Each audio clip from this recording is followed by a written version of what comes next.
Salut à tous. Alors aujourd'hui, on se retrouve pour une nouvelle vidéo et comme vous pouvez le voir, je suis accompagné de ma sœur. Aïe. Voilà. Toi, t'es une habituée de YouTube. Hein. C'est moi, je t'ai initié. Tu as oublié.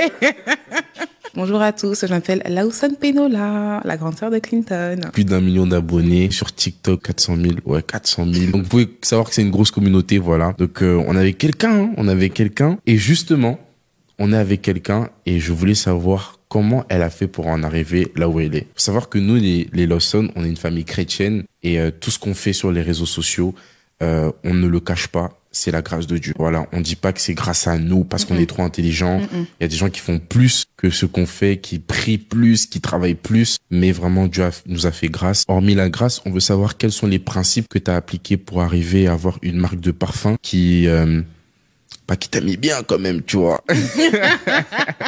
Je sais pas si t'as atteint le million. Tu vas le dire ou tu vas pas le dire dans la vidéo? Mais je pense que ça, c'est même pas un secret. Les gens, ils savent. Enfin, ils s'en doutent. Hein. Donc, je crois que j'ai devant moi une millionnaire, hein, qui est ma sœur. Donc... Et faut pas être jaloux, hein. Faut pas être jaloux. C'est la grâce de Dieu. Faut pas être jaloux. Mais, on veut savoir comment t'as fait. Là, je vais te poser des questions. Et à la lumière de l'évangile, tu vas nous partager les principes que t'as appliqués pour en arriver là où tu es. Ta question, elle est lourde. Parce qu'elle elle me renvoie loin. Je dirais que j'ai toujours su que j'étais appelée à faire de grandes choses. Et tu sais, quand tu sais tu vas pour un combat, tu vas être sûr d'être bien armé. On est d'accord? Ok. Du coup, comme j'ai toujours su que j'étais appelée à faire de grandes choses, je savais que je devais être armée. Et ce, sur tous les plans. Que ce soit sur le plan personnel, l'organisation, me lever tôt, etc., mais également sur le plan spirituel. Je sais que, sans Dieu, on peut clairement rien faire. Je ne prends rien pour acquis, que ce soit le fait que je puisse manger, que je puisse me réveiller. Je sais que tout, c'est la grâce de Dieu. Du coup, de surcroît, quand tu veux entreprendre quelque chose dans un domaine où il y a peu de personnes qui réussissent, on va dire, dans le sens où moi, à l'époque, quand je me suis lancée sur YouTube, il y avait pas beaucoup de youtubeuses noires. Et là, t'étais presque la seule, hein. Je crois qu'il y avait Mademoiselle Gloria. Tu sais, quand t'es une femme métisse, tu peux avoir des privilèges par rapport à ta couleur de peau, etc., etc., tu vois. Moi, je parle vraiment d'une femme noire, tu vois. Sans bien sûr dénigrer les métisses et bref, toutes les déclinaisons, voilà. Mais vraiment des femmes noires comme moi, qui excellent sur YouTube. Il n'y en avait pas beaucoup, du coup, comme je disais, il y a Mademoiselle Gloria. Mais elle, son mood et le mien, c'était pas la même chose. Et donc, celle vraiment qui me ressemblait un petit peu, c'était Jennifer Sey, qui me ressemblait un petit peu. Comparé à toutes les youtubeuses qu'il y avait, il y en avait pas beaucoup qui me ressemblaient, qui réussissaient. Voilà, ça allait pas être facile de me démarquer et d'avoir 1 million, 2 millions d'abonnés, bref, d'être reconnue, tu vois. Mais je savais que j'allais y arriver. Je sais pas, j'avais cette conviction-là que j'allais y arriver et j'avais juste peur d'une chose, en fait, c'était de changer. J'avais pas peur de ne pas réussir, juste peur que la notoriété me monte à la tête, que l'argent me monte à la tête. Je ne voulais pas gagner le monde et perdre le ciel, en fait, tu vois. Pendant que j'étais en train de préparer mon combat, comme je t'ai dit, j'ai fait une prière. Retenez bien cette partie. Parce que cette prière, je ne l'ai jamais oubliée. Vraiment, je pense que de toutes les choses que tu as pu me dire par rapport à la réussite, parce que tu sais, tu m'as encouragé beaucoup, hein. Ça m'a marqué, ce que tu t'apprêtes à dire, la prière que tu as faite à Dieu. Et ça a été vraiment un réma pour moi. Et... Arrête, tu mets la pression de bien la formuler. Non, je suis vraiment sérieux. Je suis très, très, très sérieux. Cette prière-là, elle m'a marqué. C'était comme, tu sais, il y a des prières dans la Bible qui marquent. Tu vois, quand David, il prie. Quand Salomon, il prie, le feu descend. Quand Élie prie, le feu descend. Il y a des prières, c'est des prières. Tu vois. Et la prière que tu as faite là, ça, c'est une prière qui a engagé un cœur. Et je veux écouter ça. Du coup, comme je te disais, quand je me préparais au combat d'accomplir, on va dire, ma destinée, je savais qu'il fallait être prête sur tous les plans, y compris le plan spirituel. Donc j'ai dit au Seigneur, Seigneur, sois avec moi dans tout ce que je fais. D'accord? Sois avec moi dans tout ce que je fais, partout où je mets les pieds, sois avec moi. Seigneur, je sais que je vais réussir. Ça, comme je te l'ai dit, j'ai aucun doute là-dessus. Par contre,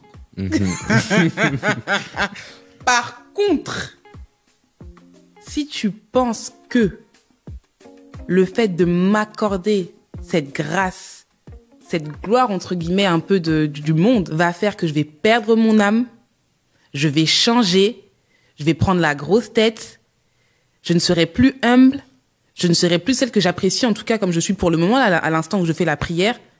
Ne permet pas. C'est la prière d'une personne pas qui dit Seigneur, aie pitié, bénis-moi. Non, c'est vraiment la prière d'une personne qui a compris le caractère de Dieu dans le sens où Seigneur, je suis pas fou.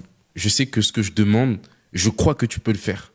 Et comme je crois que tu peux le faire, je connais aussi les enjeux de ce que ça peut faire dans ma vie. Et je pense que Dieu s'est engagé parce qu'il a vu la prière d'une personne responsable. Et moi, c'est cette responsabilité-là qui m'a marqué. En vrai, la plupart du temps, on demande à Dieu et puis on se soucie pas du reste. En gros, en fait, on est aveuglé par ce qu'on veut. Mais là, tu as eu cette sincérité de dire... Mais par contre, si ça va m'éloigner de toi, ne le fais pas. En fait, tu te mets une épée Damoclès sur toi-même. Et cette sincérité-là, moi, c'est ça qui m'a touché. Et je pense que si on priait plus comme ça, il y allait avoir beaucoup plus d'exaucement. Faut vraiment le penser, hein. C'est pas juste tu le dis pour que... C'est pas une formule magique. Moi, j'ai dit, et puis... Non, franchement, moi, je le pensais sincèrement. Je le pensais sincèrement quand je disais ça. Tu sais, c'est comme, tu sais, des fois et tout, tu regardes... des documentaires, des gens qui sont dans la misère, qui ont pas d'argent, etc., et tu te dis, mais tous ceux qui sont riches là, ils sont où? Pourquoi ils les aident pas? Pourquoi ils les aident pas, tu vois? Après, tu te dis, moi, quand j'aurai l'argent et tout, je vais aider tout ce monde-là et tout. Et puis quand t'as... Pourquoi est-ce que t'as l'impression même que des fois, ce sont ceux qui ont le moins qui donnent le plus? Et ceux qui ont le plus qui donnent le moins? Et tu nous introduis dans la deuxième question par rapport à tout ce que tu gagnes. Comment t'arrives à appliquer ce principe de donner? Parce que tu vois, quand t'as de l'argent, bah, t'es plus à l'aise à donner, à aider les gens, tu vois. Comment tu concilies le fait d'avoir de l'argent et de donner? Alors, faut savoir que moi, je fais tout avec le cœur. Je fais vraiment tout avec le cœur. Si le cœur, il n'y est pas, je préfère ne pas le faire que de le faire à contre-cœur, en fait. Ça veut dire que quand je suis dehors, ou bien quand je voyage, quand je vais en Afrique, ou bien vers ma famille, bon, j'aime pas trop parler des choses bien que je fais, parce que quand on les fait, c'est pas pour s'en vanter auprès de, tu vois. Quand, par exemple, j'étais en Côte d'Ivoire, là, et tout, récemment, bah, bon, j'en ai un petit peu raconté sur Snapchat, mais bon, c'est pour expliquer un autre truc. Mais ouais, il y avait un mec et tout qui était là, il était en train de prêcher l'évangile dans la rue et tout, dans un marché. Après, bon, là, on risque de partir sur un autre sujet, donc... non, mais dis-le, parce que c'est important aussi, ouais. Donc, on va dire que je me sentais un petit peu mal. C'était le matin, il était 9h du matin, et je me sentais un petit peu mal en tant que chrétienne. Dans ta relation avec Dieu, quoi. Voilà. Et c'était pendant la canne et tout, donc il y avait plein les bouchons. Et dans le taxi et tout, comme il y avait les bouchons, ça avançait pas trop. Et on est passé près d'un marché. Et il y avait un mec et tout qui était en train de prêcher l'évangile. Répandez-vous, Jésus revient bientôt et tout. Il parlait de Jésus. Et quand je le voyais et tout, en fait, j'ai tellement admiré son courage de se tenir là, de montrer sa foi, de l'assumer. Lui, personne ne le calculait, il était sous le soleil. Voilà, en fait, même si personne ne le calculait, lui, il était là, il assumait sa foi, il l'affirmait, il faisait sa mission, en fait, tu vois. Ça m'a tellement touchée. À ce moment-là et tout, j'avais mon sac, et moi, je suis quelqu'un, j'ai jamais de porte-monnaie. J'ai toujours de l'argent en vrac, en fait, pas venir me cambrioler. J'ai toujours de l'argent en vrac dans mes sacs à main, en vrac. En plus, surtout, les francs CFA, là, il y en a toujours beaucoup, en fait. Même pour 5 euros, t'as déjà 10 000, enfin, non, pour 10 euros, c'est... Bref, j'avais beaucoup de billets avec moi. Et je l'ai vu. Et du coup, comme étant dans les bouchons, encore une fois, du coup, ça avançait pas très bien, tu vois. Je l'ai vu en train de prier. J'ai vu mon sac et tout, j'avais plein de billets. Et en fait, ça m'a tellement touchée. J'ai même pas cherché à savoir... J'avais que des billets de 10 000. J'ai même pas cherché à savoir combien de billets j'avais et tout. J'ai juste pris ma main comme ça. Je l'ai appelé, j'ai dit, viens. Il a dit, moi? J'ai dit, toi, viens. Il est venu et tout. J'ai pris seulement les billets, je lui ai donné. Et au moment où je lui ai donné, etc., la voiture, elle avançait. Et du coup, il marchait vite, etc. Il a vu? Ouais, il y avait beaucoup, en fait, tu vois. Oui. Il m'a regardé en mode tellement choc-barre. Il était trop... putain, gars, j'ai des frissons. Il était trop choqué. Ah, ça fait trop plaisir. Il était trop choqué et tout. Il me regarde et tout. Et il me dit, on se reverra dans les royaumes des cieux. Wow. On se reverra dans... Et quand il m'a dit ça, je me suis dit, vas-y, lui, c'est pas qu'est-ce qu'il dit. Moi, je suis là, je fais que de pécher et tout, nan. Et tu me dis ça, mais il a dit avec tellement de l'assurance. C'est comme si c'était pas lui qui avait parlé, en fait. Du coup, ça m'a grave touchée. Mais ouais, c'est clair que je reçois beaucoup de bénédictions, je pense, en donnant. Et du coup, ça me fait grave du bien. Je me sens utile en donnant. Parce que Dieu va pas descendre pour donner de l'argent comme ça. Il passe forcément par des gens. J'essaie d'avoir un cœur qui est disposé à donner. T'as une marque de parfum, parce que là, depuis, on parle beaucoup de l'influence que t'as sur les réseaux sociaux. Mais concernant ta marque de parfum, parce que t'as sorti 4 parfums. Icône. Rare dans l'ordre, s'il te plaît. Ouais. Rare. Icône. Ouais. Charnel. Oud. Et hybride. Ouais. Rich.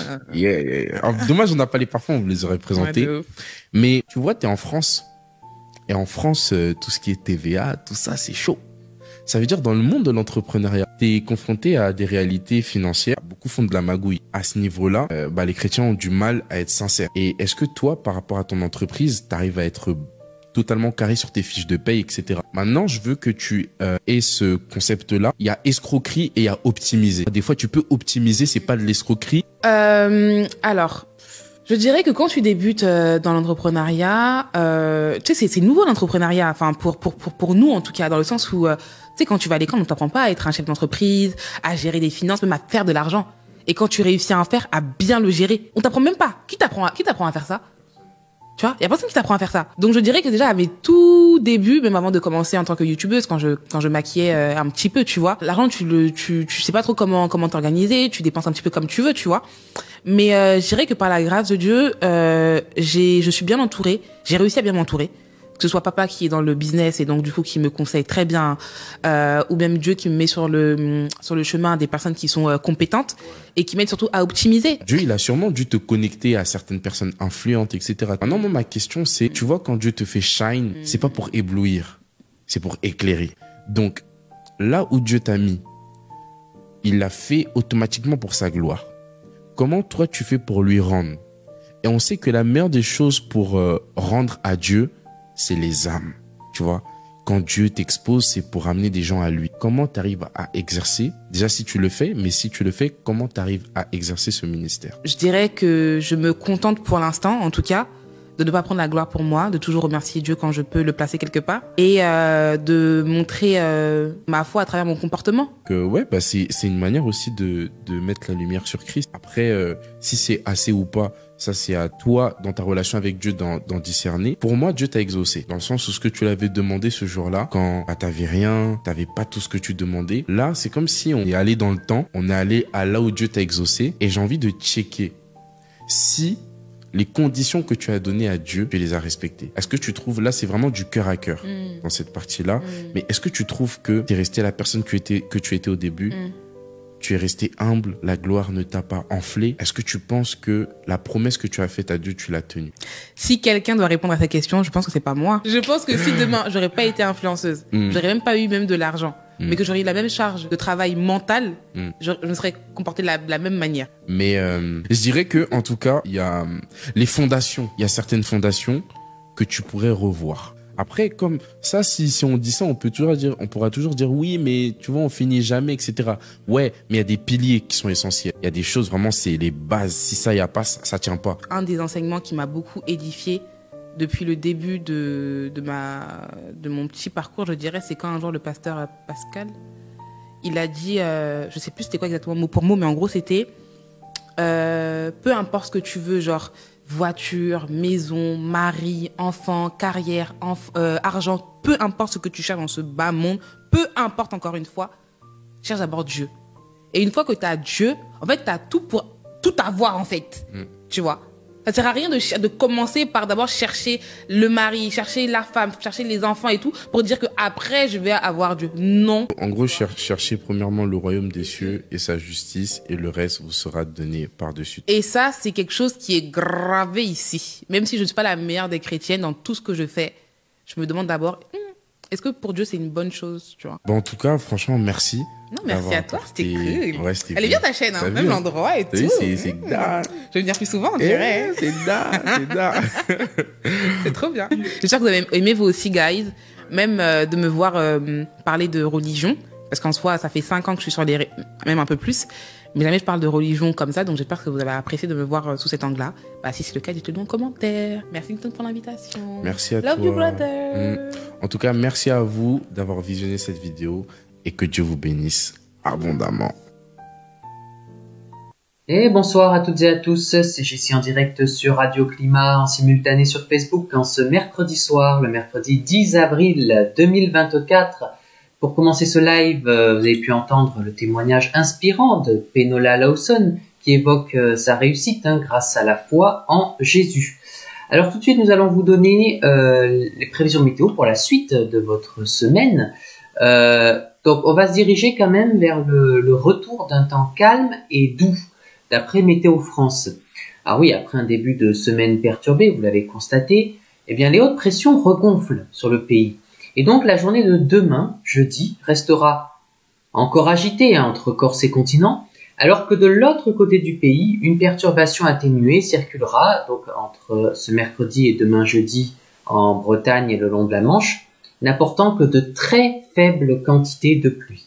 Donc c'est vrai qu'aujourd'hui, en ce mercredi, le temps était agité entre PACA et Corse, alors que les hautes pressions gonflent rapidement sur le pays. Le Mistral et la Tramontane sont devenus vigoureux ce mercredi, avec des pointes jusqu'à 100 km/h vers le delta du Rhône, tandis que plus à l'est, s'est creusée une dépression en mer Ligure, qui a conduit des averses orageuses en PACA et en Corse.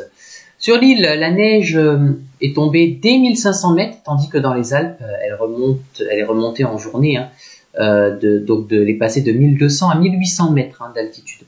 Donc on surveillera les cumuls de neige sur les Alpes frontalières d'ici demain matin, avec 30 à 50 cm au-dessus de 2200 mètres, voire localement plus sur les crêtes frontalières. Ailleurs sur le pays, le temps est nettement plus calme, avec, vous l'avez constaté ce matin, des brouillards matinaux, favorisés par les conditions déjà nettement anticycloniques qui ont précédé un ciel variable à nuageux en journée. Quelques ondées se sont déclenchées tout de même en cours d'après-midi en Nouvelle-Aquitaine et une perturbation, je le disais tout à l'heure, perturbation atténuée qui a circulé là en Bretagne avec un vent de sud-ouest modéré et quelques pluies faibles. Mais bon, c'est vraiment à partir de demain, jeudi, que ce sera vraiment le retour au calme. C'est-à-dire que oui, les conditions anticycloniques vont se confirmer pour la suite, rejetant le régime perturbé vers les îles britanniques. La perturbation arrivée aujourd'hui sur la Bretagne apportera demain un ciel couvert au nord de la Loire et quelques précipitations près de la Manche.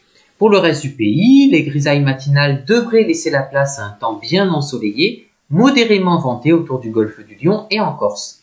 Vendredi, seul un petit mistral subsistera encore en Méditerranée et le soleil finira par dominer largement quasiment partout, même si quelques résidus nuageux pourraient encore traîner en journée dans le nord-est. Des températures douces, voire chaudes. Alors, après un pic de fraîcheur, toute relative, dans la traîne de ce mardi, donc qui a succédé à la perturbation orageuse de lundi, eh bien les perturbations vont remonter tout au long de la semaine, et donc dès vendredi, des pointes à 27 ou 28 degrés seront possibles autour de la Méditerranée, et la moitié sud connaîtra de nouveau un niveau de température exceptionnel pour la saison ce week-end, avec 30 degrés atteints ou dépassés par endroit. Sur la moitié nord, il fera également bien doux, avec la barre des 25 degrés approchée, voire dépassée. Paris pourrait ainsi connaître sa première journée de chaleur, c'est-à-dire avec une maximale atteignant ou dépassant les 25 degrés, ce samedi. Affaire à suivre.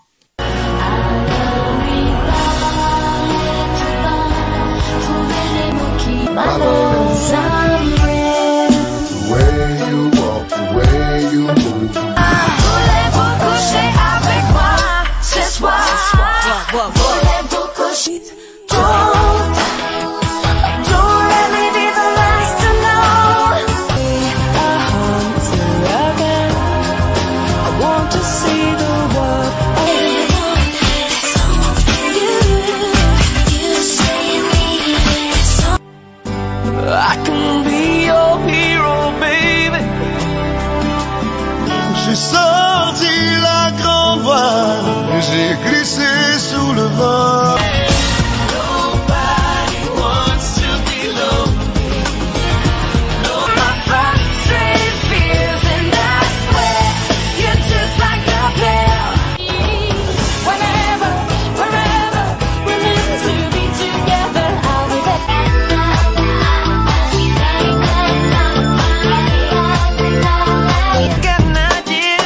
Be my girlfriend, I'll treat you good.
eternity. Il suffit de s'écouter. Chaque fois, c'est toujours un semblant d'amour. J'ai besoin de lui près de moi. Je sais. To rock my world. To rock my world.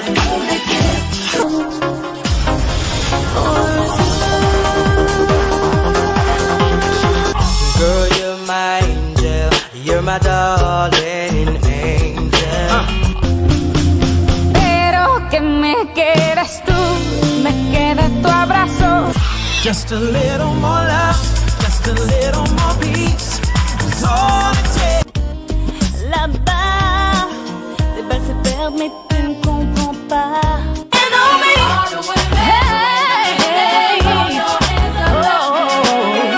It was hard to believe. California, hottest thing in West LA. It's another day with you and me in paradise. Me gustan los aviones, me gustas tú. Me gusta viajar, me gustas tú. Me gusta.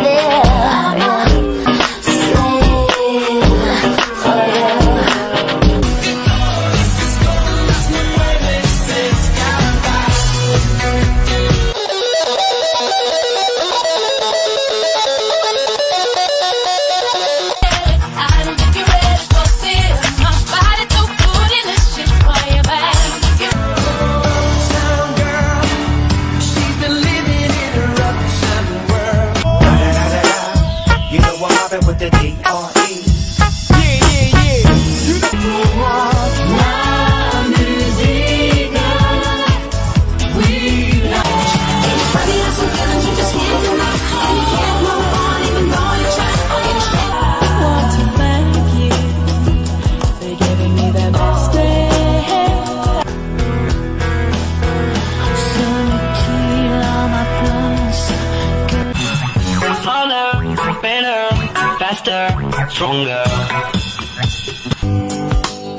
I'm walking away from your trouble. Je n'ai qu'une seule vie, trouver le remède. Je n'ai qu'une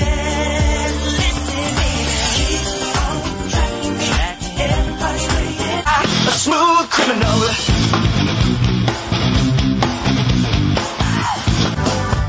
What took you so long? What took you all night? What took you Tu vas me quitter, je le sais. Tu vas t'en aller. Love you, baby, with a little lamb. Le vent l'emportera. Il y a trop peu de temps à vivre ici pour jouer. Tiens où ta fête. Maman, je ne me plains pas, tu sais que ça me fait sourire. Les rivières et la jetée. It's raining men. Hallelujah, it's raining men. Je sais plus où aller. Je voulais faire de mal à personne, je voulais qu'on ait plus de fric. Je voulais qu'on puisse un peu kiffer, je voulais que notre vie soit fantastique. Et turbo, diesel, sport, injection. Avec principe, espoir, ambition. Sur un bon son, cher.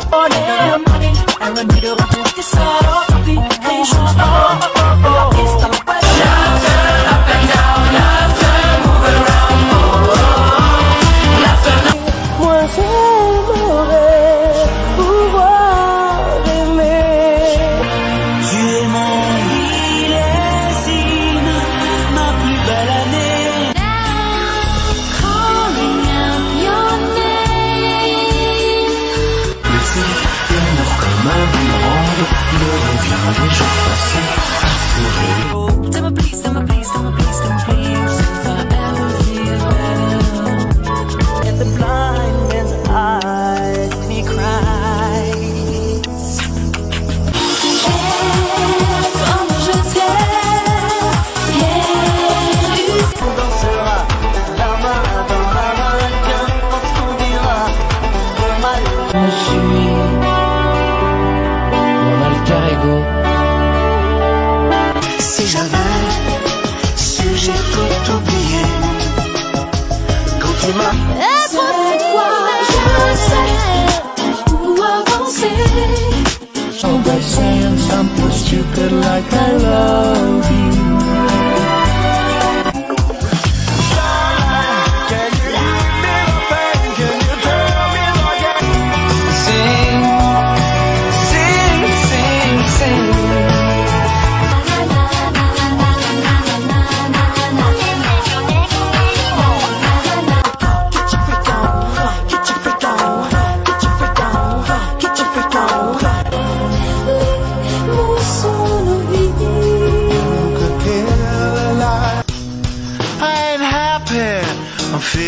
bad, I got sunshine.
Pourquoi ça pousse? Mais qui est l'exemple? I can make it through the rain. I can stand.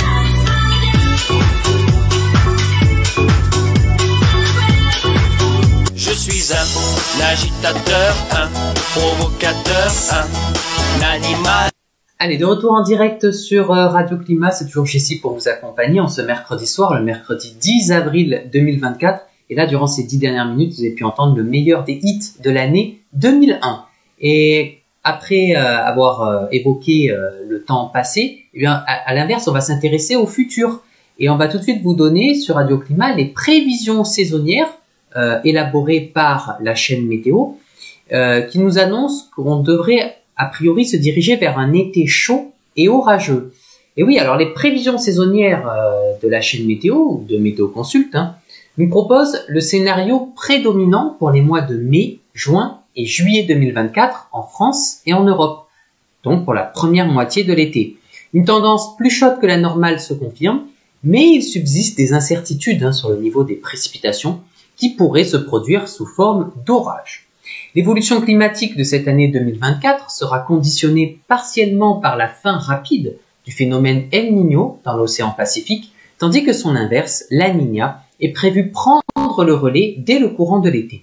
Cette configuration d'une transition rapide en été n'est pas très fréquente et complexifie l'élaboration des prévisions météorologiques à long terme. Si la Niña a tendance à rafraîchir le climat planétaire, cela ne se produira pas de façon instantanée compte tenu de l'inertie de l'atmosphère et surtout des océans.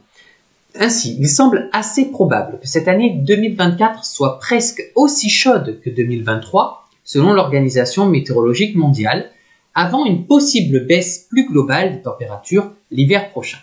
D'autre part, le retour de la Niña pendant l'été pourrait être un facteur dynamisant de l'activité cyclonique dans l'Atlantique Nord, qui pourrait être 70% plus intense que la normale statistique.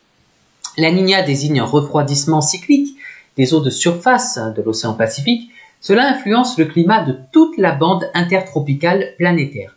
Mais, dans le même temps, les modèles climatiques envisagent à contrario des températures de l'océan Atlantique Nord supérieures de 1 à 2 degrés au normal, ce qui devrait favoriser un été chaud sur ces secteurs, dont l'Europe de l'Ouest. Alors, à l'échelle du trimestre mai, juin, juillet 2024, les températures prévues en France devraient rester supérieures aux moyennes de saison, donc basées sur les 30 dernières années, avec un écart proche de plus 1 à plus 2 degrés. Les précipitations seraient assez proches des moyennes, avec une tendance orageuse, surtout au sud. Donc on va commencer par le mois de mai 2024. qui s'annonce beau, donc un beau mois, plutôt sec. Alors après ce mois d'avril particulièrement humide, eh bien la tendance météorologique va probablement changer au mois de mai 2024, avec l'installation d'un temps plus anticyclonique, sec et assez chaud. Dans un ressenti très printanier, des orages diffus pourront éclater, surtout au sud, près des reliefs, Pyrénées, Alpes et dans l'ouest. Les températures devraient se situer entre plus 0,5 et plus 1 degré au-dessus des moyennes. Donc à retenir, un beau mois de mai, enfin favorable à l'agriculture et au tourisme, notamment pour les ponts. Ensuite, le mois de juin 2024. Là, on devra avoir de fortes chaleurs et des orages. Alors, les modèles numériques semblent assez concordants en faveur d'un mois de juin 2024 très chaud sur la France, sous l'effet de la remontée des hautes pressions subtropicales et des dépressions situées au large Atlantique, agissant comme des pompes à chaleur, faisant remonter des bouffées chaudes vers notre pays. Toute l'Europe serait concernée par des températures supérieures au normal de 1 à 2 degrés, mais la mise à jour de nos prévisions montre une tendance orageuse assez marquée du sud-ouest au nord-est. Donc à retenir, des pics de chaleur alterneraient avec de gros orages à l'image de l'année dernière. Et puis concernant le mois de juillet 2024, qui s'annonce plus chaud que la normale et parfois orageux. Alors les températures devraient rester supérieures aux moyennes de saison sur la France, de l'ordre de plus 1 à plus 2 degrés, ainsi que sur la plus grande partie du continent européen. Les précipitations seraient en diminution après les orages de juin, malgré la persistance d'un axe orageux ponctuel remontant du sud-ouest au nord-est de façon classique. La fiabilité est assez limitée pour juillet 2024 car d'autres modèles numériques, tels le modèle ECMWF par exemple, envisagent un temps plus dépressionnaire sur l'Europe du Nord, pouvant apporter quelques perturbations sur la moitié nord de notre pays. Donc à retenir, un beau mois estival chaud à très chaud pour juillet et plutôt sec, avec cependant une fiabilité assez limitée pour la moitié nord de notre pays. En résumé, l'été 2024 s'annonce chaud sur la France, avec des températures de l'ordre de plus 1 à plus 2 degrés au-dessus des moyennes de saison, ce qui le placerait dans la même fourchette que l'année dernière. Cet été pourrait être cependant moins sec en raison d'une évolution orageuse prévue surtout en juin. La fiabilité est jugée bonne concernant les températures, mais plus limitée concernant les précipitations. En effet, certains modèles numériques envisagent pour juillet un temps plus mitigé sur la moitié nord de la France en raison d'un système dépressionnaire qui se situerait sur la Scandinavie. Alors ces prévisions à long terme reposent sur une analyse des anomalies vues par le modèle développé par Météo Consult. Il existe de nombreux autres modèles de prévision saisonnière qui peuvent présenter des scénarios parfois assez différents. Allez, tout de suite, nous allons vous proposer un extrait d'une émission qui a été diffusée il y a pile poil 4 ans. Donc, c'était le 10 avril 2020, c'était sur France 5, l'émission La Quotidienne. Vous allez voir écouter un extrait de cette émission. On parlait bien évidemment du Covid et du confinement. Bonne écoute sur Radio Climat. Bon, alors pour commencer l'émission, regardez, je vais vous montrer ces 3 objets. Il y a du gel hydroalcoolique, du papier toilette et des pâtes. Quel est leur point commun, Gérard? C'est facile. C'est ceux sur lesquels les Français sont rués en premier. Exactement, c'est un petit peu le kit de survie du Covid-19, puisque dès l'annonce du confinement, effectivement, les gens se sont rués sur ces produits. Ça révèle un petit peu notre obsession, notamment pour le papier toilette dans le monde occidental, parce que d'ailleurs, il n'y a pas que la France qui est concernée. Dans certains pays, il y a eu les gens en sont venus aux mains pour acheter du papier toilette. Nous, on a préféré jouer la carte de l'humour en France, et notamment à Saint-Donat-sur-l'Herbasse, dans la Drôme. C'est là que Carole a offert ce gâteau en papier toilette à son mari pour ses 40 ans. J'espère que Françoise ne regarde pas l'émission en ce moment même, Gérard, parce que je crois que l'échéance approche pour toi. T'as prévu quoi d'ailleurs? Eh bien, je ferai un anniversaire sur Skype avec tous mes enfants, partout où ils sont. On soufflera le même gâteau en même temps, au même moment sur Skype. Oh, alors je vais te glisser une autre petite idée à Françoise, peut-être. C'est une idée qui nous vient cette fois-ci d'Irlande, puisque fin mars, il y a une petite Cathy qui a fêté son 12e anniversaire. Alors forcément, elle était loin de ses copains, de ses amis. Et il y a son papa qui a eu une super idée, c'est de faire un anniversaire sous forme de drive. Et alors vous le voyez, il y a tous ses copains qui ont défilé devant la maison, qui lui ont fait des coucous à travers la fenêtre, à travers le toit ouvrant aussi pour brandir des pancartes, des dessins d'anniversaire. C'est une super idée, très très mignonne. Et voilà, ça peut peut-être vous aussi vous servir en ces temps de confinement où on est loin de ses amis. Je ne crois Bah pas oui, que et puis on François pense sera évidemment, d'accord on le répète. pour que mes copines défilent devant la maison. Ah, quel Non, dommage. bah dis donc. C'est vrai qu'il y aurait foule. Allez, dernière petite image, on part en Espagne maintenant, où Charo, c'est le nom de cette dame qui a 80 ans et qui a fêté ses 80 ans il y a quelques jours. Vous avez peut-être vu ces images, mais nous, on résiste pas au plaisir de les revoir. Ses voisins ont déposé devant chez elle, donc en respectant évidemment les mesures de sécurité, ce gâteau avec une bougie de la part donc de tous les voisins. Et puis Charo, elle est allée à la fenêtre. Et vous allez entendre, eh bien, ce qu'elle-même a entendu. Tous ses voisins lui ont chanté joyeux anniversaire. Elle était émue aux larmes, hein, c'est trop mignon. Ah ouais. C'est adorable. Voilà. Donc de belles initiatives entre voisins. Allez, de retour en direct en 2024, c'est Jessie pour vous présenter ce live en ce mercredi 10 avril 2024. Et on va vous donner justement, en parlant d'histoire, tous les événements marquants à l'international qui se sont déroulés au fil du temps, un 10 avril, et dans l'ordre chronologique. Alors, concernant les événements, on va commencer par le 10 avril 1302. Philippe le Bel réunit les premiers États généraux. Et oui, le roi Philippe le Bel, en conflit avec le pape Boniface VIII d'un côté et les Flamands de l'autre, a plus que jamais besoin d'argent. Sur une idée de son conseiller Enguerrand de Marigny, il décide de convoquer les représentants des 3 ordres de son royaume, nobles, clergés et tiers états. Une lettre est adressée le 23 mars aux barons et prélats, aux églises cathédrales, aux universités, ainsi qu'aux baillis royaux, pour faire élire par les villes des syndics ou procureurs. Après plusieurs séances préliminaires, les 3 ordres se réunissent le 10 avril 1302 sous les voûtes de la cathédrale Notre-Dame de Paris, en présence du roi.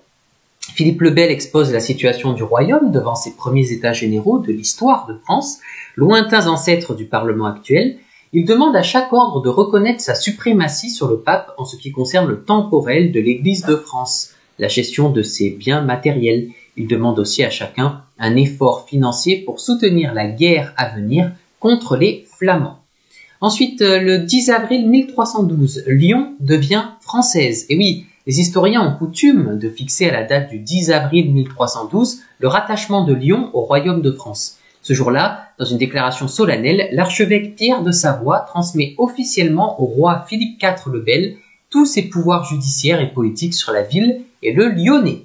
Ensuite, le 10 avril 1742, les Autrichiens chassés de Silésie. Et oui, le 10 avril 1742, les troupes de l'impératrice Marie-Thérèse de Habsbourg sont battues par l'armée prussienne de Frédéric II à Mollwitz. Elles doivent évacuer la Silésie. Le roi de Prusse s'empare de cette province sans y avoir aucun droit et en violation de toutes les traditions diplomatiques de l'Ancien Régime. C'est un précédent dont les régimes forts de l'époque contemporaine sauront se souvenir. Ensuite, le 10 avril 1814, bataille de Toulouse. Et oui, le 10 avril 1814, sur le territoire de Toulouse, le maréchal Soult, à la tête de 36 000 hommes, affronte une armée anglo-hispano-portugaise de 54 000 hommes sous le commandement du général Wellington. La bataille dure 14 heures et se solde par la victoire des Français, ce qui n'empêche pas l'ennemi d'occuper Toulouse. 1 millier d'hommes restent sur le terrain. Ce que ne savaient pas les combattants, c'est qu'à Fontainebleau, 4 jours plus tard, l'empereur Napoléon Ier avait abdiqué et donc cessé les hostilités. Cette bataille et le sacrifice de ces hommes avaient donc été totalement inutiles. Ensuite, l'année d'après, donc le 10 avril 1815, l'éruption du volcan Tambora. Et oui, le 10 avril 1815, en Indonésie, le volcan Tambora entre en éruption. La destruction des villages alentours occasionne sans doute une centaine de milliers de victimes, davantage qu'aucune autre éruption volcanique depuis 2000 ans, y compris celle du Vésuve. L'éruption se solde en outre par l'émission dans l'atmosphère d'une quantité inhabituelle de matière ardente, environ 1500 km3. Pendant plus d'une année, les cendres noires, en tournant autour de la planète, refroidissent le climat de celle-ci. En Europe, l'été 1816 s'avère particulièrement froid et pluvieux, avec des chutes de neige dans les hauteurs et des conséquences inattendues pour la littérature. L'éruption a sans doute aussi des conséquences pour l'art pictural, du fait que, dit-on, le peintre William Turner, né en 1775 pour mourir en 1851, précurseur de l'impressionnisme, puisa son inspiration dans la contemplation des ciels rougeoyants induits par les nuages de poussière du Tambora. Ensuite, le 10 avril 1919, Zapata tombe dans un guet-apens. Et oui, le 10 avril 1919, le révolutionnaire indien Emiliano Zapata est assassiné à Cuernavaca à l'instigation du président mexicain Carranza. Ensuite, le 10 avril 1945, les soviétiques libèrent Vienne. Et oui, les soviétiques entrent dans Vienne le 10 avril 1945. Ensuite, le 10 avril 1954, c'est la création de la TVA. Et oui, le 10 avril 1954, l'Assemblée nationale vote la taxe sur la valeur ajoutée, TVA. Cet impôt sur la consommation va très vite s'imposer en France et aussi dans le reste du monde, à l'exception notable des États-Unis. La TVA vient en remplacement des anciens impôts indirects sur la consommation avec une différence proprement révolutionnaire qui fait le génie de son concepteur. L'entrepreneur ne se contente plus de déclarer et payer une taxe sur son chiffre d'affaires, donc ses ventes, il déclare aussi le montant de ses achats et se fait rembourser par le service des impôts les taxes qui pèsent sur ceux-ci. Ces taxes ne pèsent en définitive que sur la différence entre ses ventes et ses achats, donc la valeur ajoutée. Ensuite, le 10 avril 2008, c'est le retour des maoïstes au Népal. Et oui, le Népal est un pays de 147 000 km² et 30 millions d'habitants en 2012, en majorité hindouiste, coincé au cœur de l'Himalaya entre l'Inde et la Chine. C'est un ancien royaume fondé en 1769 par la caste des guerriers Gurkhas, qui s'illustrèrent plus tard dans l'armée anglo-indienne, puis aujourd'hui encore dans l'armée indienne.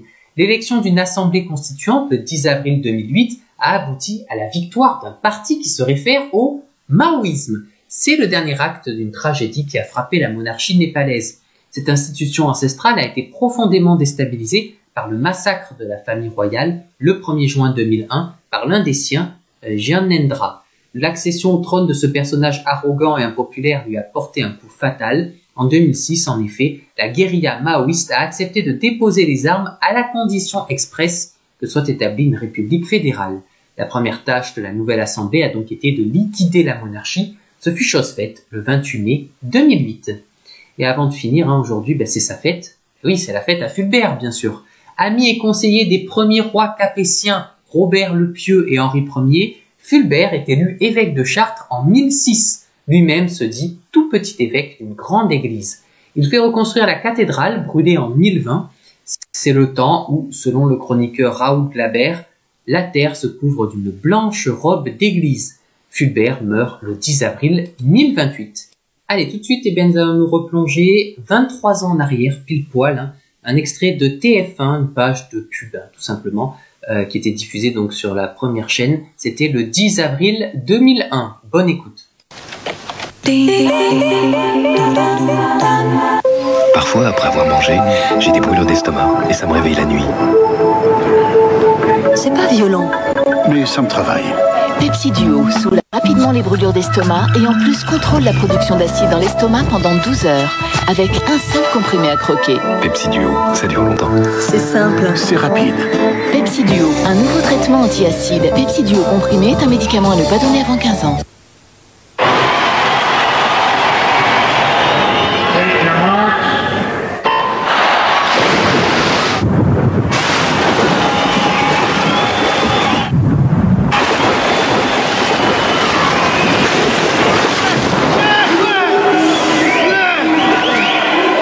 C'est comme passer à côté de la nouvelle carte nomade. Recharge valable 6 mois, moins 50% sur vos appels avec la recharge large. Réfléchissez 2 secondes.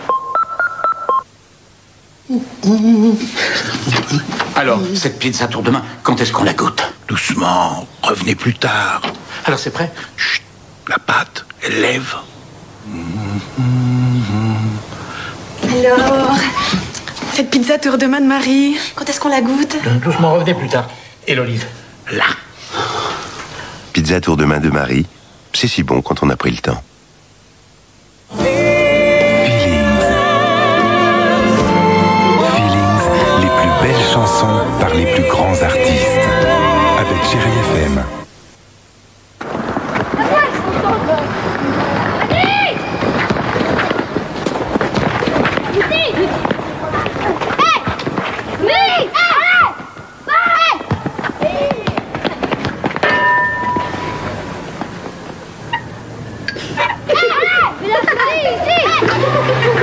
Vous seriez surpris de voir ce qu'une grande banque comme BNP Paribas peut faire pour vous en matière d'assurance.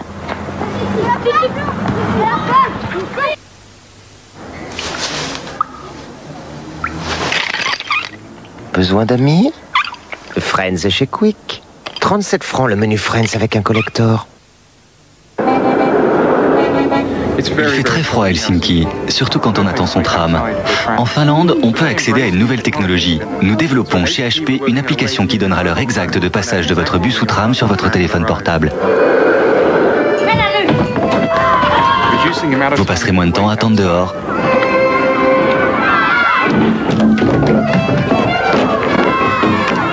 C'est plutôt cool.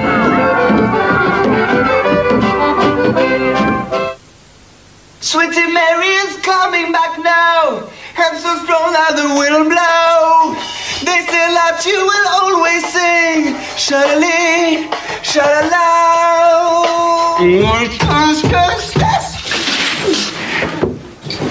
Les mecs, elle était énorme. Il n'a pas enregistré. Comment ça, il n'a pas enregistré? Il n'a pas enregistré, Romain, il n'a pas enregistré. Il a planté. Sha-la-lee, sha-la-la.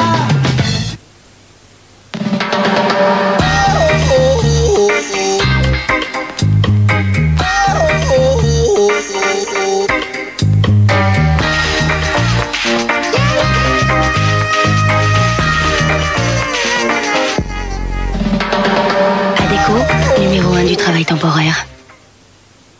De quoi est fait le soleil? De pommes de terre. Non, c'est une boule de feu. Bon, passons à la lune. Qui est bonne à croquer. Et les étoiles filantes? Vous en voulez, maîtresse? De délicieux soufflets de pommes de terre. Ça, c'est trop rigolo de Vico?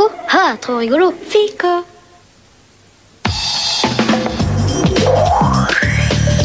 Avec son système exclusif FlexSet, l'Opel Zafira est le seul monospace compact qui peut vous offrir une multitude de configurations sans avoir à enlever les sièges.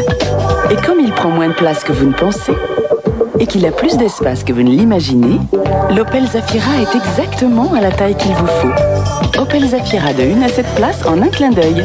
Découvrez le nouveau moteur 2 litres 2, 147 chevaux.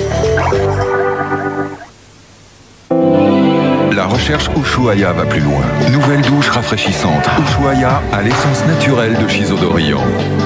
Son parfum est un coup de fouet. Sa mousse vivifie la peau et se rince instantanément. Votre corps est dynamisé, votre esprit s'éveille. Nouvelle douche rafraîchissante Ushuaïa au Chisodorian. Alain, Quoi? t'as pensé au banco et au tac au tac? Ouais, Et le super loto de 100 millions? ouais, c'est fait. Très bien. Et mes chewing-gums? Ah zut. Attention, c'est la super semaine de la chance. Et en plus, vendredi 13, il y a un super loto de 100 millions. Alors n'oubliez pas de jouer.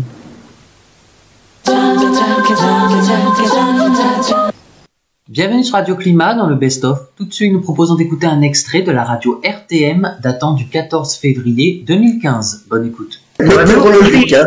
Tu vois, l'on peut pas, j'étais monté au mois de juillet, mais il y a plusieurs années, hein, il est très froid.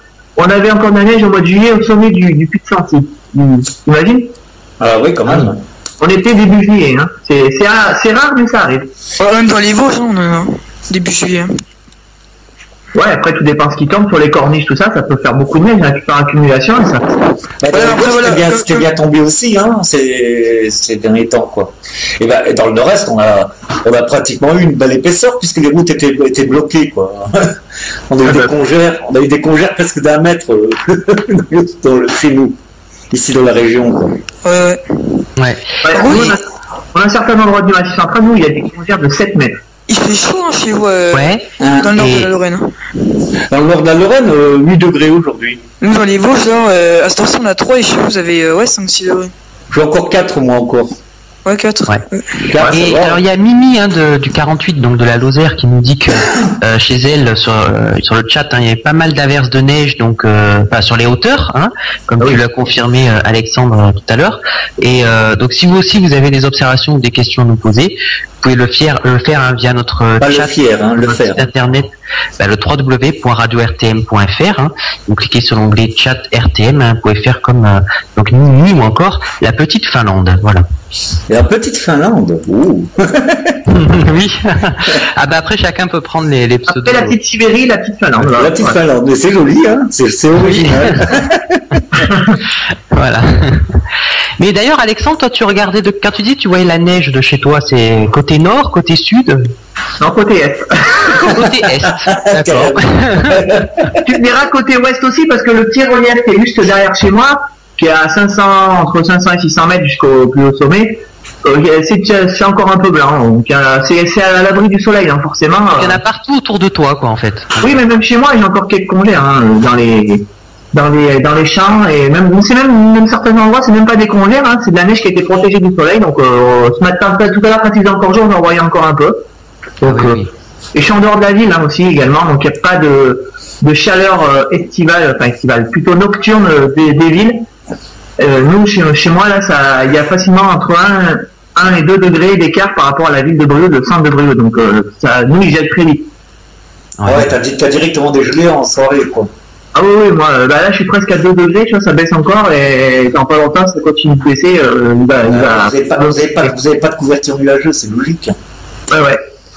Ah bah pourtant, si tu regardes le site Météo France, ils annoncent des alertes ce soir. Moi, je les attends encore. Il n'a pas fait de la journée. Je n'en avais pas prévu pour aujourd'hui, donc il n'en a pas fait. Je savais qu'on allait avoir un effet de fun. De toute façon, quand c'est par averse, nous, c'est jamais ça passe. C'est pour ça que je comprends pourquoi de la neige, tu en vois plus côté ouest vers le Cantal. Parce que c'est là-bas qu'il a... non, mais c'est pas les monts de Cantal que je vois. Hein. C'est le petit relief qui est à 100 mètres de chez moi. Ce que je veux dire, c'est une espèce de butte.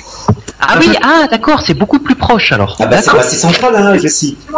Mais je sais, mais ce que je veux dire, c'est que je pensais quand il disait qu'il voyait de la neige, c'était au loin, à plusieurs kilomètres. Non, puisque le Cantal, je le vois pas chez moi. Oh là là, je suis très loin du Cantal déjà, et en plus, j'ai plein de petits reliefs comme les reliefs d'Ali, il y a les moulins d'Ali, tout ça, il y a également des éoliennes et tout, donc je les vois pas. Tous les reliefs qu'il y a derrière chez moi, les plus hauts, je les vois pas. Ouais, et Mimi demande si tu vois le Lioran de chez toi. Non, pas du tout. Le Lioran, on le voit quand on est sur les reliefs côté est, donc côté est de chez moi, du côté de la Chaise-Dieu, quand on est du côté de Champagne-Cleueux, tout ça, toutes ces régions, quand le ciel est bien dégagé, au loin on voit les reliefs et du Cantal et du Mont d'Or. Mais quand c'est bien dégagé, voilà. Oui, quand c'est bien dégagé, quand tu peux, voilà, on voit plus rien. Oui, donc tu peux voir quand même, voilà. Non, mais là, moi je suis en bas, donc je vois pas. Oui, t'es dans un trou, quoi, on va dire. Ouais, c'est une vallée, quoi. Une vallée. Relief entouré de tout autour. Et une vallée qui est entre Clermont et Brioude. Ouais, petite parenthèse quand même, la petite Finlande qui nous dit qu'à Helsinki, il y a du soleil. Ah bah comme quoi, il peut faire beau aussi, hein. Voilà, hein. D'ailleurs, il faudra signaler quand même, sur les bulletins, qu'il y a un fort risque d'avalanche, hein, dans les Alpes et dans les Pyrénées. Comme s'il y a des gens qui partent en station de ski, quoi, qui prennent des informations, montent toutes les stations pour voir un peu quel est le risque d'avalanche, parce qu'il me semble important dans les Pyrénées, dans les Alpes. Et tu fais d'ailleurs, je crois que c'est la première chose à faire, hein, quand on arrive en montagne. Voilà. Moi, j'ai suivi cet après-midi, là, j'ai suivi un peu au niveau des observations que les Pasteur Info Climat, tous ceux qui notent, là, vous savez, les observations. Oui. Et la limite neige était bien plus basse que ce que Météo France se prévoyait. Il avait annoncé 1000 mètres, elle était de 400 et quelques mètres. Mais là, elle nous voit dans 5000 mètres, hein, Alexandre. Ouais, mais elle était à 400 et quelques cet après-midi, j'ai regardé certaines. C'est pas le fait, comme tu disais, tu sais, quand il neige fortement, la ligne ISO 0, elle descend plus bas. Isotherme, ouais. Ouais, mais je comprends pas pourquoi Météo France ne le précise pas dans ses bulletins. Ça, je ne prévois pas que le système automatique, hein. Bah non, mais quand tu fais par exemple, quand tu regardes sur TF1 la carte quand ça fait en montre, pourquoi ils ne disent pas à la limite neige est prévu ça, mais il est prévu que par forte précipitation, il y a un effet d'isothermie et la neige peut tomber bien plus bas. Pourquoi la précise plus? Ça, je dirais, je sais pas. Alors, soit c'est Météo France qui aurait omis d'en parler à TF1, ou soit, je pense que ce qui est assez probable et plus probable d'ailleurs, que ce soit TF1 qui n'ait pas le temps ou qui ne dit pas tout. Dans certains bulletins quand même de TF1, ils disent bien à la météo, des fois ils le disent, limite puis neige attend, des fois ils disent, mais par effet, alors je sais pas s'ils emploient vraiment le terme d'isothermie, peut-être oui, mais ils disent ça peut tomber localement plus bas quoi. Ouais, mais pourquoi ils le précisent pas? Parce que là, on avait les périodes de vacances, là, donc les gens allaient dans les stations. Et les gens, c'est vrai que c'est une erreur de leur part, oui. Et certaines personnes ont rencontré la neige bien plus bas et ils ne s'y attendaient pas. Donc moi je me dis pourquoi ils n'ont pas précisé. C'est pour que sur RTM nous on puisse le préciser. Voilà, ça doit être ça en fait. Hein. Exactement, ça nous donne du travail. Au moins ça nous donne du boulot. Bah oui, voilà. Non, parce que entre 400 et 1000 mètres, il y a quand même 600 mètres d'écart. Je sais pas si vous vous rendez compte, c'est énorme. Oui, c'est énorme, oui. Et en plus, c'était très actif sur le sud-est du pays et avec pas mal d'instabilité en altitude. Sans oublier, comme dit Marie-Christine, que TF1, ils ont 48 heures de retard, vu que leurs cartes sont faites 48 heures avant. Peut-être pas 48 heures. Non, mais exagère, mais... C'est 24 pour TF1. C'est 24 heures. Ouais. Il y a un décalage de 24 heures par rapport aux prévisions.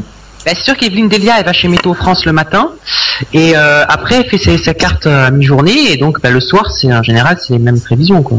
Sauf s'il y a de grands changements, mais bon, voilà. Ouais. Non, mais bon, faut quand même être précis. Parce qu'après, on comprend pourquoi certaines personnes disent la météo, il faut encore planter. Oui, là, c'est logique, hein, si c'est déjà induit d'erreur déjà dès le départ, ça peut tourner comme flop. Hein. Mais Marie-Christine me confirme quand même que quand elle dit qu'ils ont 48 heures de retard, c'est ce que TF1 aurait dit lors d'un reportage l'année dernière. Ah bon, carrément. Oui, apparemment, oui, donc bon. Ah bah ouais, non, mais alors là, que tu peux dire. Mais là, c'est à 48 heures déjà, la neige, c'est déjà difficile de la. Il y a un petit problème sur le chat en ce moment, parce que je vois pas Marie-Christine. Ça défile pas. Non, mais Marie-Christine n'est pas sur le chat. Ok. Elle est pas en ce moment. Elle m'envoie des messages privés par Skype, et ce qui est pas évident de jongler entre Skype, Facebook, le chat. Oui, là, j'ai un petit problème. Ouais. Oui, non, mais voilà. Chance à Montréal, hein. Moins 18 demain. Ouais. Moins 10 mais apparemment, c'est ce qu'ils auraient expliqué. C'est ce qu'ils auraient expliqué dans le reportage, de la manière comment ils faisaient leurs cartes. Mais bon. Moi, je n'ai pas vu ce reportage, donc je peux pas. Non, moi non plus. C'est pour ça que j'ai encore appris quelque chose ce soir. Quelle crédibilité à leur apporter à ce moment-là, ça ne vaut plus rien dire. Si c'est le cas, oui, mais bon, en même temps, moi, ça m'étonne pas trop si c'est vraiment le cas, parce que encore une fois, on critique beaucoup Météo France, mais en même temps, eux, ils font ce qu'ils peuvent, mais c'est surtout les médias, une fois de plus, qui font mal leur boulot. Et quand je vois que aucun média ne parle de vigilants jeunes, voilà, moi, ça m'énerve, quoi. Oui, bon, ça, c'est l'éternel débat. Hein. Eh oui, oui, l'éternel, ouais, comme tu dis, ouais. Mon grand amour. Voilà. Voilà. Oh, ça fait du bruit, ça. T'as un cochon chez toi? Il a plein de cochons chez lui. Ça fait non, mais c'est l'animalerie chez Alain. Ah, mais je sais. Après le chat, il y a plein de cochons. Bon, pourquoi pas. Deux chats noirs maintenant. Ouais, il y en a deux. Et en plus, oui. C'est pas triste ici. Ouais. Avec toi, ça fait le singe, ça fait croix. Voilà. Elle est bien montée avec tout ça, tiens. Alors, et Marie-Christine, par rapport à ce fameux reportage, elle nous dit qu'en fait, ils expliquaient comment ils faisaient leurs cartes avec leurs panneaux verts, hein, car eux, donc, ils voient les cartes. Le fond vert. Sur le fond vert, ils ont un prompteur, ainsi que les températures qu'ils donnent sont celles à l'ombre. Bon, mais ça, heureusement, hein. Sinon, on aurait dû 60 degrés. Ça, hein. Donc, voilà. Généralement, c'est pas pris au soleil. Ah ouais, parce que oui, ça serait pas précis du tout. Disons que un thermomètre, quand on le met à l'ombre, qu'on le mette à l'ombre, je sais pas moi, au pied d'un arbre ou à l'ombre un peu plus loin. Moi qu'il est à l'ombre, il est à l'ombre, quoi. La température est toujours prise à 2 mètres du sol. Voilà, à partir du moment où le thermomètre, si ça fait 5 minutes qu'il est au soleil, il aura pas la même température que si ça fait 1 heure qu'il est au soleil. Donc c'est pour ça qu'on préfère donner une température à l'ombre. Au moins, c'est des valeurs, c'est des conventions, on sait que c'est fiable, quoi. Et encore, c'est même pas tout à fait à l'ombre, c'est à sous-abri. Sous-abri, voilà. Oui, exactement. Sous-abri, voilà, c'est ça. Exactement. Sous-abri, c'est même un peu plus doux qu'à l'ombre. Oui, c'est Faut vrai. expliquer parce que c'est un abri. Ça joue à pas grand chose, mais oui. Ah si, ça joue parce que l'air est traversé par les rayons du soleil, donc un petit peu réchauffé par rapport à l'ambre, qui n'est pas absolument pas traversé par les rayons du soleil. Mais c'est comme la station de Mout, apparemment. La station météo de Mout, apparemment, elle est pas conforme. Ah, je sais pas, je peux pas te dire. Mais j'ai vu des photos sur Facebook, je dis, ben, c'est pas conforme, ça. Mais c'est vrai que Alex est vraiment un spécialiste. Je peux vraiment te faire confiance. La station est en plein soleil. C'est vrai qu'en même temps, toi qui as plein de stations météo chez toi, donc oui, si tu le dis, c'est qu'il faut croire Alexandre, hein, parce que Ah, tu parles un expert, Alexandre. Voilà. Un expert, non, pas gazien, mais ce que je veux dire, c'est que, en fait, l'ambre, bien souvent, on le voit quand il y a du gel, quand on dit que ça dégèle pas à l'ambre, tout simplement, c'est qu'il n'y a pas eu de rayons du soleil qui ont tapé à cet endroit-là, donc du coup, ça dégèle pas au niveau du sol. Et essayez de faire l'expérience, vous mettez un thermomètre à l'ambre, pas au sol, à l'ambre, vous verrez que par rapport à la température sous abri, il y a toujours 1 ou 2 degrés de moins. Exact. Ouais, parce que sous abri, comme tu dis, il peut y avoir certains rayons de soleil qui peuvent. Oui, bah c'est l'air qui traverse, parce que normalement, il faut que l'abri soit ventilé. Avec des il faut soit ventilé avec des persiennes. Donc l'air est traversé par les rayons du soleil et est légèrement réchauffé. Alors qu'au niveau de l'ambre, comme je disais tout à l'heure, là, c'est absolument pas traversé par les rayons du soleil, donc c'est pas du tout réchauffé. Donc c'est pour ça que il n'y a pas de... La différence, elle est flagrante. Alors quand quelqu'un dit oui, il a fait 30 degrés à l'ambre, c'est pas tout à fait vrai s'il a pris sa température sous abri. C'est vrai. Alors il y a un auditeur sur le chat. Alors je pense que c'est faudra qu'il nous confirme qui c'est parce que mais j'ai une petite idée puisqu'il nous parle des Bouches-du-Rhône. Ça doit être Julien de Camargue qui parle demain la présence d'une mésodépression donc au large des Bouches-du-Rhône. Est-ce que il nous dit que ça sent la surprise? Oui, mais c'est la dépression qui descend en ce moment, là, qui est sur le nord et qui descend pour demain. Et puis sur le nord, elle est sur l'île de France. Oui, excuse-moi, l'île de France, c'est où? C'est au nord, hein? Non. Bah si, l'île de France, c'est au nord. L'île de France, le nord, c'est l'île. Qu'est-ce qu'il nous fait sur un... C'est le nord-centre, nord-centre. Non, mais moi, quand Ouais, le nord-centre, ouais, plutôt. Alors, moi, quand tu parles du nord, c'est le nord de la France. Hein. Moi, par rapport à toi, je suis au sud. Donc, ouais. Mais moi, demain, je serai plus au sud que toi. Bah oui, par rapport à Alain, je suis au sud aussi. Au sud, on peut dire ça comme ça, parce que bon, il fait souvent plus froid chez moi que chez Alain. C'est au sud-est d'Alain, ouais. Oui, non, sud-est. Non, il est pratiquement au sud. Plein sud. Ouais, plein sud. Ah ouais, on trace une ligne, ouais. C'est la base du en plein milieu, normalement. Ouais, c'est pas faux. Ouais, parce que ma vie, elle se situe sur la frontière Meurthe-et-Moselle. Parce que sa ville est plus à l'ouest, hein, Alexa. Avec toi, c'est vrai que j'ai du mal à te situer exactement où c'est ton il est pratiquement à côté des plateaux de Langres. Préfecture des Vosges. Lui, c'est le plateau des Langres. De Langres. Ouais, mais vraiment à l'extrême nord-est du plateau de Langres. C'est. Ouais. T'as combien de là? Alors il y a la petite Samantha sur le chat qui parle finlandais, donc je ne sais pas. Alors on veut que tu nous dises ce qu'elle dit. Qu'est-ce qu'elle nous dit? Ah ouais, si tu vas nous parler en finlandais là. Ok, il faut que t'assumes, hein, c'est toi qui. Attends, je sais. Ah non, moi j'ai dit qu'avec l'anglais ça va. Attendez, je sais à peu près, mais alors le finlandais. Je sais parler quelques mots de finlandais, de suédois, un peu de tout, parce que j'aime bien un peu les langues moi, donc. Victor, vas-y alors. Alors c'est où? C'est sur le chat. C'est sur le chat, oui. Alors j'ai un bonjour Alex. TAV Minskiet Ole Lukenut Bensinti, je ne sais pas, yo ça veut dire oui. Voilà, je sais dire ça. Yo. Voilà, non, comment en allemand. Mais c'est bien, vraiment bravo Victor, hein. Oui, tu sais, Tiavim, Takudu, Moi, voilà, bonjour, comment ça va, au revoir en finlandais. Bravo. Non, mais voilà, c'est 2-3 mots. Du coup, on va te faire venir plus souvent sur RTM1 pour te faire les traductions en finlandais. Ouais, mais il faut pas qu'il brise non plus ses études, hein. Il n'y a pas d'espagnol. Ah oui, non, mais ça c'est important. Là, il est en vacances, Victor, cette semaine. Non, c'est les études d'abord, hein. Après, voilà. RTM, ça vient en second plan, quoi. Hein. D'accord. Voilà. Exactement. En tant que passion. Voilà. Sinon, tu disais ce que tu disais tout à l'heure, Jessie. C'est pas du tout Julien qui est sur le chat, c'est quelqu'un qui est dans mes contacts que je salue. Il s'appelle Lucas, donc je le salue. D'accord, très bien. Bon, ben. Lucas. Ah oui, il y a quand même une belle cellule. Ah, d'accord. Ok, Lucas des Bouches-du-Rhône, mais très bien. On devrait avoir des orages normalement. Qu'est-ce que c'est que ce bordel? Qu'est-ce que tu racontes? On devrait avoir quelques petits orages. Il y a un petit risque. Mais il y a 85 impacts en ce moment. Du côté de chez toi? Pas du côté de chez moi. Chez moi, il y en a pas. Et je voudrais saluer c'est plutôt quand du côté de la Corse. Bah oui, de ce côté, oui.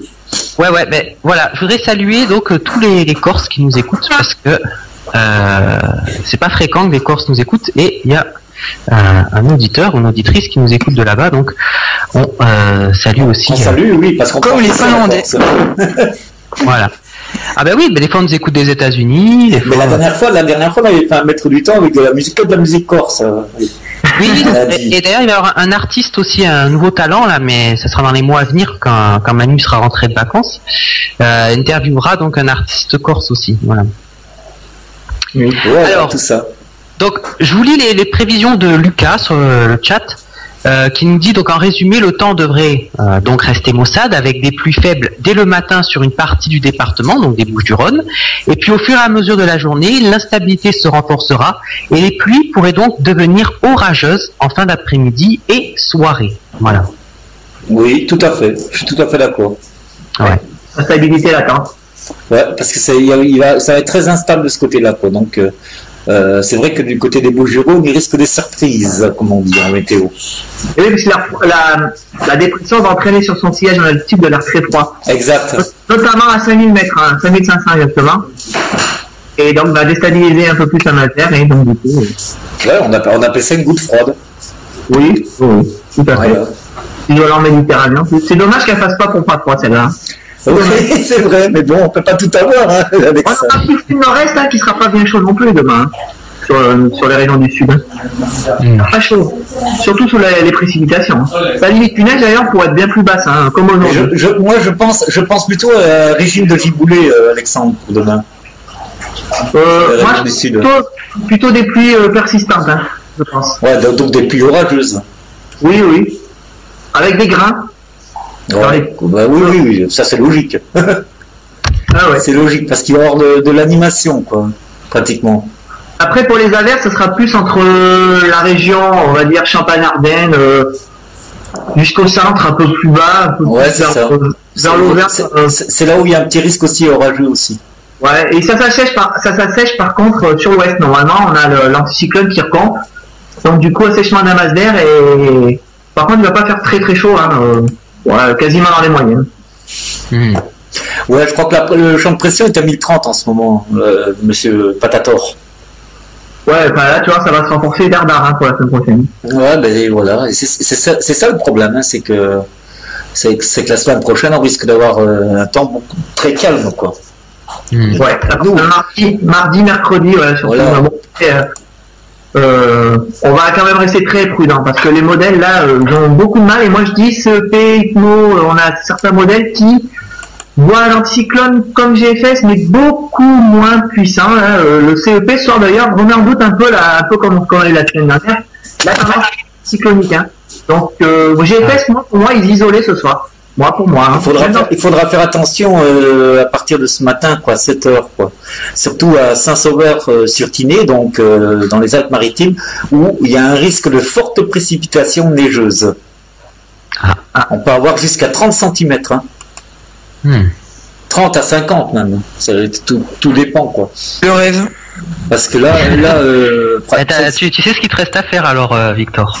Voilà. Et à côté de Risoul aussi, dans les Hautes-Alpes.